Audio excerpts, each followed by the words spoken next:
Our next guest, certainly one of the most influential singer-songwriters working today. This is her fourth album right here. It's entitled 99.9 Fahrenheit Degrees. Ladies and gentlemen, here she is, Suzanne Vega. Suzanne!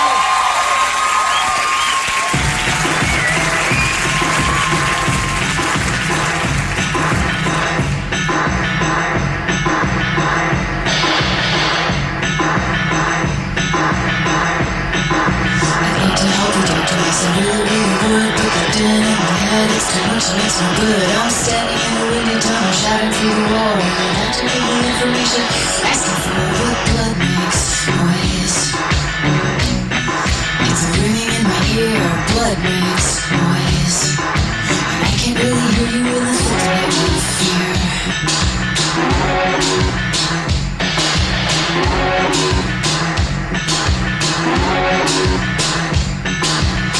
You might want to know the details and the facts, because something in my blood denies that don't know the answer. Just forget it, Doc. I think it's really cool that you're concerned, but we'll have to try again until the silence has returned. Because blood makes noise.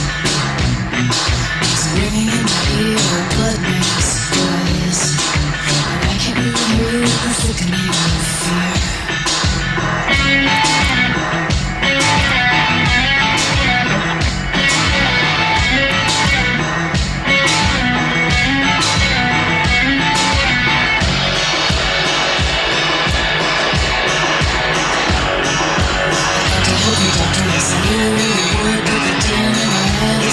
It's no good. Blood makes noise. It's ringing in my ear, and I can really hear you in the thickening of fear. Yes, blood makes noise. It's ringing in my ear. I can really hear you in the thickening of fear.